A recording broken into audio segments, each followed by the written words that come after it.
मेरा ब्लड बहुत कम था और डॉक्टर ने बोला कि अगर ब्लड कम हुआ तो सी सेक्शन करना पड़ेगा और मैं बहुत ज़्यादा घबरा गई थी उस टाइम पे। Hello guys, welcome back to my YouTube channel. और आज मैं आपको बताऊंगी कि अपना ब्लड को कैसे बढ़ाएं प्रेगनेंसी के टाइम पे। मेरा ब्लड प्रेगनेंसी के टाइम पे बहुत ही ज़्यादा कम था। डॉक्टर ने मुझे स्ट्रिक्टली बोल दिया था कि अगर आपका ब्लड नहीं बढ़ेगा तो हम सी सेक्शन को ही चूज़ करेंगे, क्योंकि हम रिस्क नहीं ले सकते हैं। तो मैं बहुत ज़्यादा घबरा गई थी कि मैं क्या करूं, क्योंकि इनिशियल लेवल में तो मेरा ब्लड नहीं बढ़ रहा था। जो जो चीज़ें मैंने ली थी तो मैंने कुछ ऐसी चीज़ें फॉलो करनी स्टार्ट करी जिससे कि मेरा ब्लड बढ़ा है। मैंने अपनी डाइट में नेचुरल आयरन चीज़ें लेनी स्टार्ट करी। मैं सुबह बीटरूट और कैरेट और आंवला इन तीनों का जूस मिलाकर पीती थी। मैंने एक चीज़ नोटिस करी कि मैं जो भी ले रही हूँ वो मेरी बॉडी में ऑब्जर्व नहीं हो रहा है, तो उसको ऑब्जर्व करने के लिए मैंने विटामिन सी ऐड किया। इसीलिए मैंने कैरेट और बीटरूट के साथ आंवला ऐड किया। तीनों को मिला के उसका जूस बनाकर मैं डेली सुबह पिया करती थी। उसके बाद स्नैक्स टाइम पे या जब भी मुझे कुछ खाने का मन करता था तो मैं भुने चने में गुड़ ऐड करती थी और उन दोनों को साथ में मिला के खाती थी। और रात में मैं थोड़े अंजीर और थोड़े किशमिश को मिला के भिगा देती थी और सुबह मैं उसको लेती थी और साथ में उसका पानी भी जो भिगाया हुआ होता था उसको भी मैं पीती थी। और इसके साथ साथ रोज़ की डाइट में मैं पालक, मेथी, अनार, खजूर ये सब लेती थी। इसके साथ साथ जो डॉक्टर ने मुझे आयरन की टैबलेट दी थी मैं वो भी डेली लेती थी। मैं पालक का जूस लेती थी, उसमें नींबू को निचोड़ के लेती थी। और उसके साथ साथ जब भी मैं आयरन की टैबलेट खाती थी उसके बाद ऑरेंज का जूस पी लेती थी, थोड़ा सा आंवला का जूस पी लेती थी। आंवला मेरे से जूस में ज़्यादा नहीं लिया जाता था तो कभी एक आंवला ऐसे ही लेकर मैं उसे ऐसे खा लेती थी।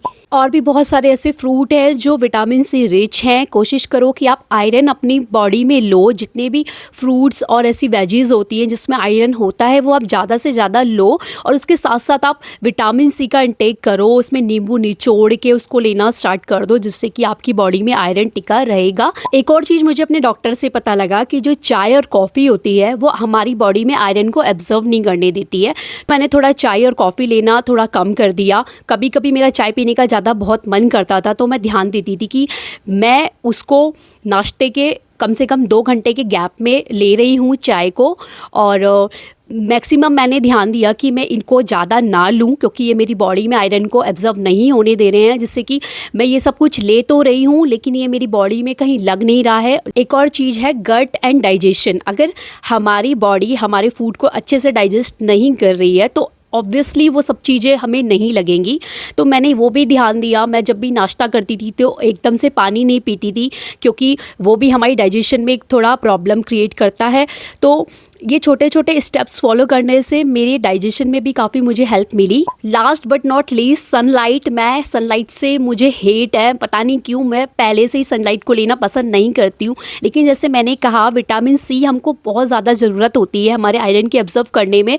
तो मैं थोड़ा आधा घंटा कोशिश करने लगी कि मैं थोड़ा सनलाइट में बैठूँ, क्योंकि मेरी प्रेगनेंसी विंटर के टाइम पे थी तो ये मेरे लिए और भी इजी रहा सनलाइट में बैठना। तो मैं कोशिश करती थी कि मॉर्निंग की जो सनलाइट होती है ना उस पे ज़्यादा बैठूं और उसको थोड़ा एब्जॉर्व होने दूं अपनी बॉडी में, जिससे कहीं ना कहीं वो विटामिन सी मेरी बॉडी में लगे। तो यही कुछ ऐसे स्टेप्स थे छोटे छोटे जो मैंने फॉलो करे।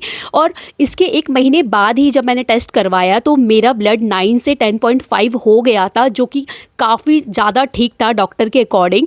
तो यही कुछ ऐसे स्टेप्स हैं जो आपको भी फॉलो करने हैं। घबराने की बात ऐसी बिल्कुल भी नहीं है कि हमारा बॉडी में ब्लड नहीं बढ़ रहा है या हमारा सी सेक्शन ना हो जाए। मुझे पता है यही सारा डर मेरे अंदर भी बैठा हुआ था कहीं ना कहीं। सनलाइट ले, प्रॉपर वाटर ले और खुश रहिए। जो भी खाएं खुश होकर खाएं। तो यही सब कुछ स्टेप्स थे। Hopefully you like my video और let me know in a comment section if you any doubt regarding this. और कुछ भी अगर आपको मेरे साथ कुछ शेयर करना है तो मुझे कमेंट सेक्शन में ज़रूर बताइए। Thank you. I love you, Mommy.